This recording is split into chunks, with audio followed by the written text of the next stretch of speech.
I really hope you guys enjoy this presentation. I don't think it's not very, I know with all the other presentations, there was a lot to learn, so I apologize in advance if there isn't, but I do promise that it will be entertaining. So I hope you guys enjoy it. So there is a trigger warning. Tender is the Flesh contains scenes of human and animal abuse, and my presentation will be touching on the relevance of these scenes. So before getting started, the book takes place in the future dystopian society where animals are no longer bred for human consumption. So if humans are not consuming animals, then what are we eating? And so we begin our reading journey by coming to the revolting realization that humans are on the menu. But the question is why? So there is this virus, which leads to a pandemic, which I am sure we're all aware of. It's a sudden outbreak and a spread of infectious disease, highly infectious, and it just continues to spread. And it comes from the Greek words pan and, oh, we just missed it. 1 second. And demos, which means people. So that's pandemic. So we just think, the end is near. So with my story, breaking news, we have the virus. So it's contaminating all animals and people are mandated to get rid of their pets. Farming communities are destroyed and total government control over production, distribution, consumption of basically all meat, or what we call special meat, which is human meat. So that means your pet is banned, the cute cow is banned, and the cast of Nemo is banned. So we have our main characters. We start off with Marcos, which is the right-hand man to the owner of a meat processing plant. He is in charge of operations, supply, and distribution of this special meat, also known as our human meat. We also have Jasmine, which is an FGP, which stands for a first-generation pure bred, and she's here for consumption, basically. And she is actually given to Marcos as a gift, right? So this human is given to him so he can slaughter her and, consume her. Then we have Cecilia, who is Marcos's wife and a professional nurse. And finally, we have Marissa, which is Marcos's sister, and she's obsessed with status and basically climbing that social ladder. So for our plot, now I'm very excited about this. And please, if at any point you guys feel like, we need a break from it or you need to step away, I completely understand that. So with the plot, after the virus takes over, the transition has begun, right? So that means they're cutting out, you have to get rid of your pets, you have to get rid of your farm animals, basically anything that is alive that's not human, including bugs, you have to get rid of them, right? Because it could be infected by this virus. So cannibalism is actually normalized, and we have, these group of people called scavengers who cannot afford the special meat, so they consume any dead body available, which, as you read on the book, it's very interesting, and I later on in the presentation will be discussing that. So Marcos is doing really great at his job, so the company gives him this FGP, which, earlier on I said her name was Jasmine, for his consumption. And then so around this time, it is revealed that Marcos and Cecilia, which is his wife, recently lost a newborn. So that was extremely straining on their marriage. And Cecilia moved out, so Marcos lives alone. So Marcos actually ends up developing feelings for the FGP. And he sees her as less of a product and more like of a human. So Marcos acts on, these feelings in a physical manner. Oh, I just ruined it. And this is regarded as one of the worst transgressions in society. So this is all happening in part 1 of the book. And then if we move on, a few months go by.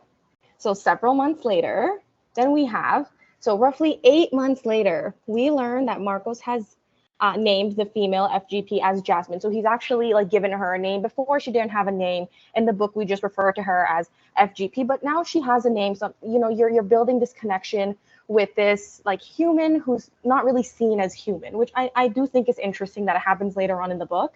And so she has been living in the house with him and, kind of a surprise, but is 8 months pregnant. What? So around the same time, Marcos's father dies, and Marissa hosts, so the sister, Marcos's sister, hosts a farewell party for their father. And this is where Marcos discovers that his sister has a domestic head. Now, what a domestic head is basically she went out and bought a, human, a domestic head, which she keeps in her freezer and like cuts away at the head and cooks it and serves it to people to eat because it's a social thing. It's a status thing, and it's kind of like I have money that I can't afford this head. So Marcos sees his head and he is absolutely disgusted by this. So he storms out of the party. He just cannot believe that his sister would do something like that. And he's absolutely revolted by this idea, which is funny because he works for a processing plant. So Marcos comes home and he finds Jasmine is in labor. So Jasmine, remember, is the FGP that he impregnated, basically, and it is against the law to do that. And the baby is breached. So Marcos calls his wife, who is a nurse, Cecilia, for help. And Jasmine ends up giving birth to a healthy baby boy with Cecilia's help. And Marcos tells Cecilia that the baby is now theirs. So definitely a turn of events. So this part, get ready.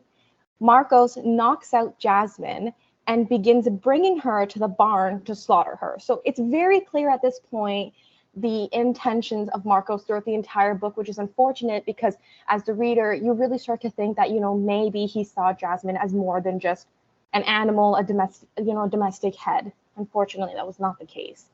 So Cecilia states that Jasmine could have actually given them more children, and Marcos shouldn't kill Jasmine. To which Marcos replies that she had the human look of a domesticated animal, which I also is very interesting. I have some questions about that at the end of our presentation.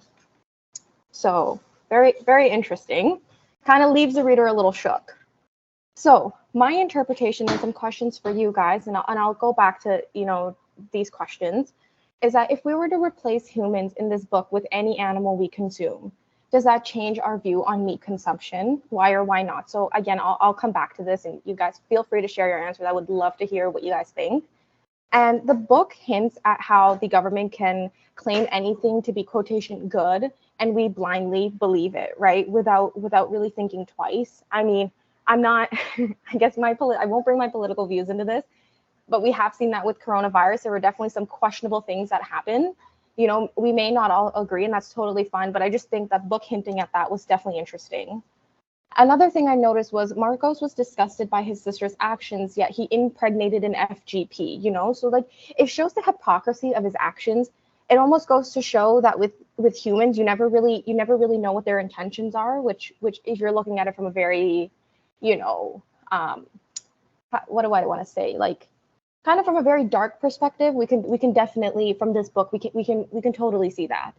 And in the end, both Marcos and Marissa, they're both selfish just for different reasons. With Marissa, we see that she wanted social status, she wanted to be accepted in society, and whatnot. And with Marcos, whether we like to see it or not, he took another woman's or an animal quotation for the sake of this book, like stole her child from her, right? So even though we want to say he wanted a family, it's just better ways of doing that, So I found that Marcos tried to hide who he was, whereas his sister did not. She was like, well, this is what it is. And yeah, that's it. And then the last little bit that I have is that the book placed a huge emphasis on meat consumption.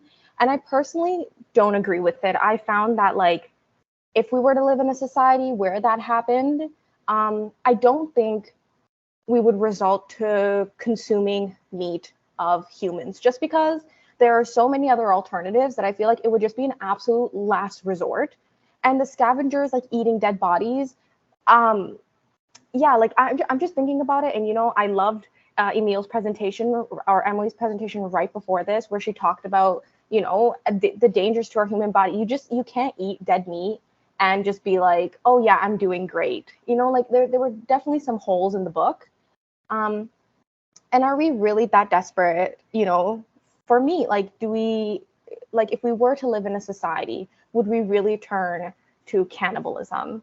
And so the book was entertaining, but I found that the message was convoluted. I don't think the author really got her point across.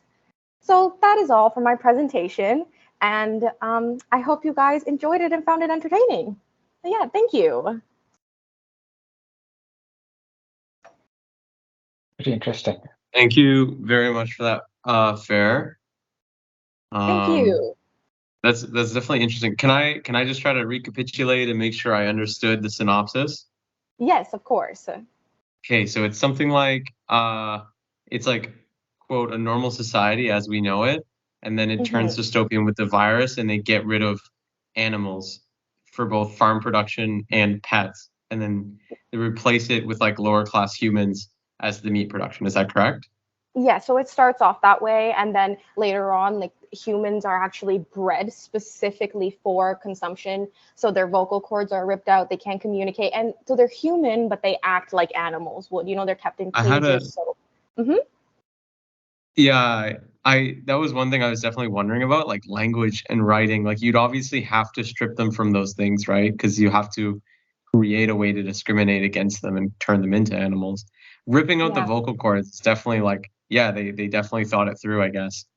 But hmm sorry, hmm please go on about how they turn them into animals. Oh, it's just, like the book it was rather short. It wasn't very long. So to Emil, how long did it take for the consumption of humans to become normal in the book? It kind of started off that way. Like we are fast forwarding into the future where it is actually already normal. And so the first chapter explains why it was normal. So what happened in the past that we are where we are right now. And I feel like if somebody is interested in reading the book, definitely be ready to read some gruesome scenes, especially on how like they were killed and in the process of how that happens. Definitely gonna have to take breaks from the book, that's for sure. Yeah, I one of the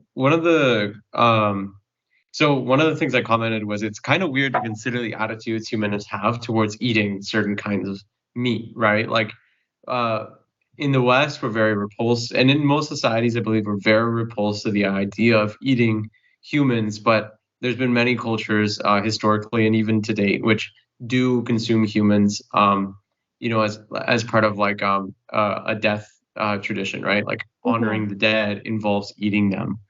Mm-hmm. Um, like I remember actually in at Saint FX Groark's moral philosophy class, he talked about an example where he said, in some societies they bury the dead, and in others they burn them, and then in others they eat them, and in each Mm-hmm. society they each look at the treatment of each other's dead as repulsive and horrible. Like how could you ever burn someone? How could you ever eat them? How could you ever bury them?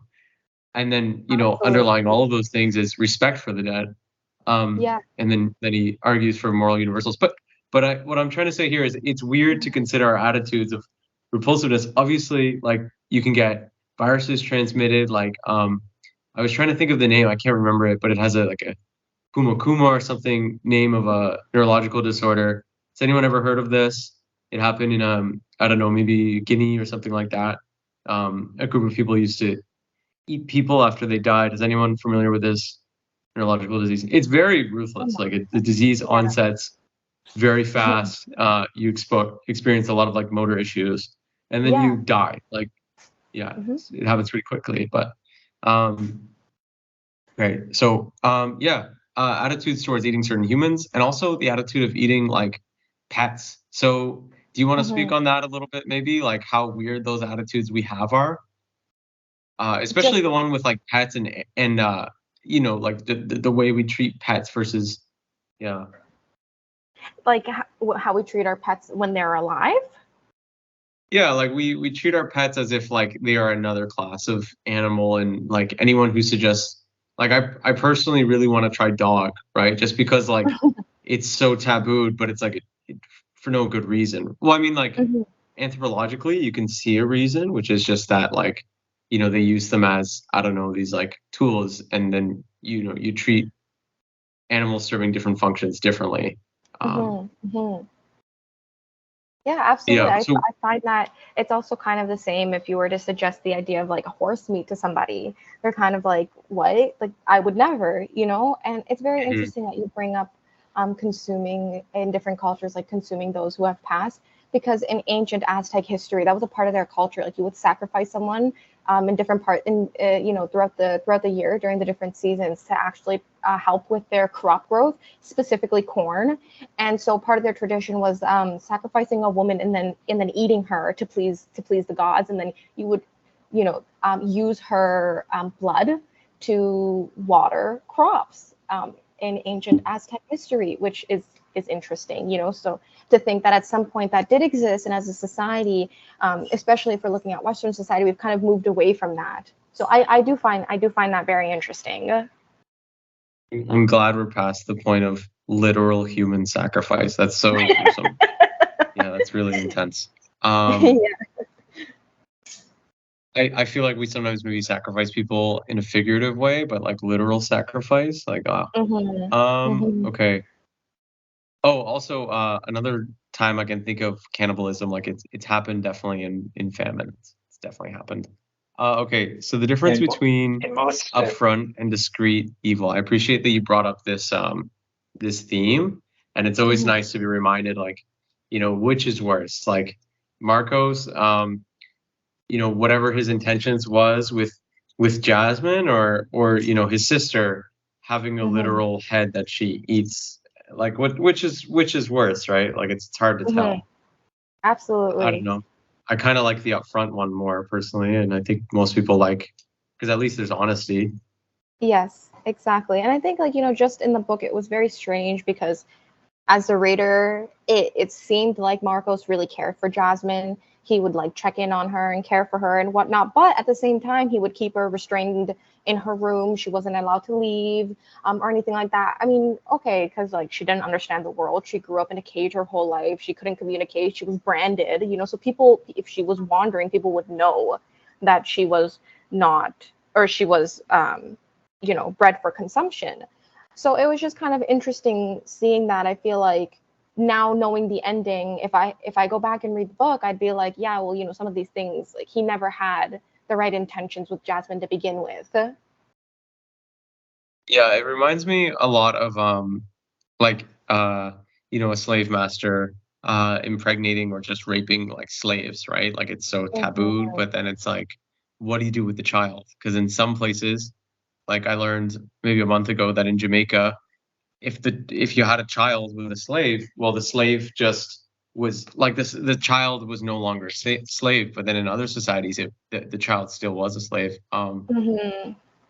But yeah, it reminds me a lot of that. And also you have to just think of like the power difference might even be worse than slavery. Probably is, right? Because it's like, yeah, it's intense. Absolutely.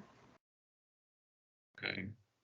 Oh, can I offer my interpretation here? Maybe like I don't know. Sure. Does the book explicitly Absolutely. say like that? Like, what did he do with the kids? Like, you know, Like, what did he do with the with the kid that kid, like the Jasmine? boy. Oh, Yeah. so again, the book wasn't very long, so there wasn't many details. It did end with him being like to Cecile, his estranged wife, being like, "This is our son now. We're gonna take care of this kid." So, I think he has intention, or from what I'm understanding, is that he wants to raise the kid as his own. Also the reason why he would get rid of Jasmine, right? So I think, but I'm not entirely sure. So if you have an opinion, I'd love to hear it. Yeah, my like I was just questioning like one, like is this kid being raised as another meat product or a child? But now I see you're saying Yeah. it's his son. Yes. Which is interesting. It would be really interesting if he wanted to eat something with his own direct DNA.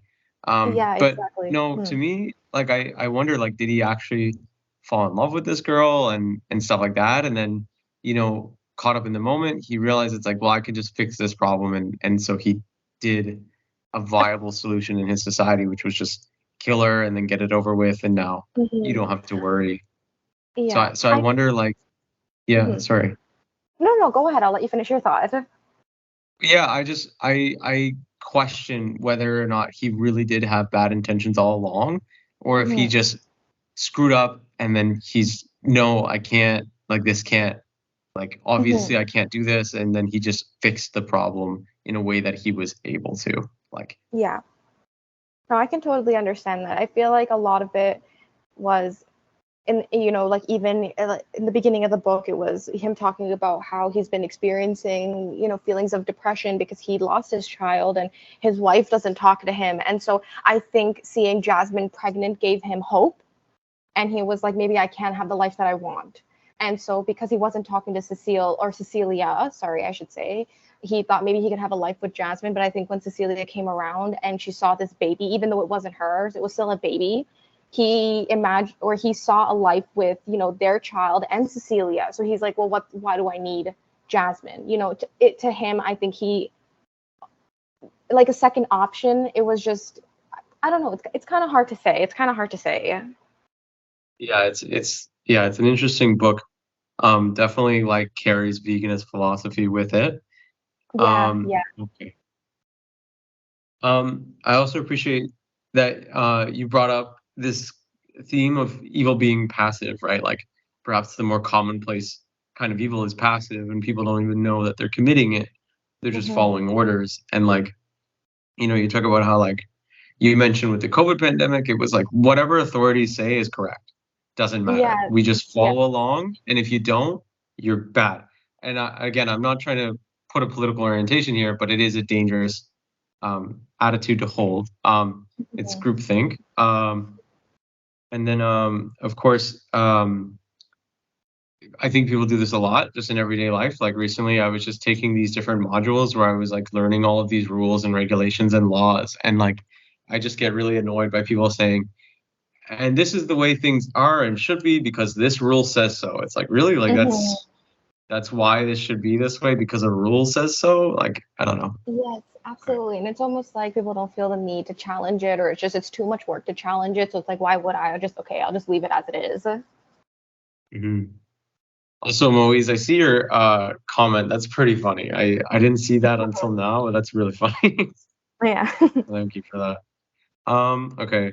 Emily said, and it's interesting how he can see the product as an FGP, as his own child, if he actually didn't see her as human.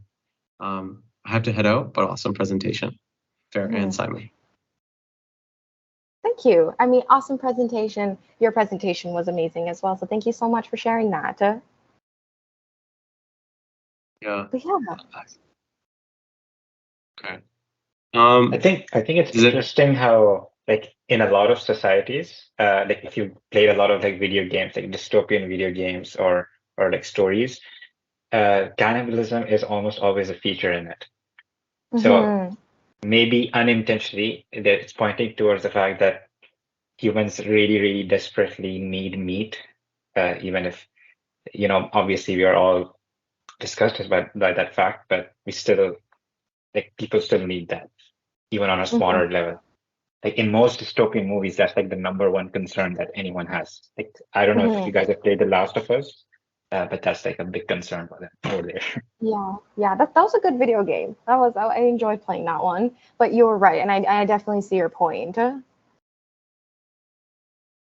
Seems kind of wasteful to just let it go to fungi and insects, personally. I mean, fungi are pretty good. What did you say, Ahmed? Fungi are pretty good. I don't know about insects, but I think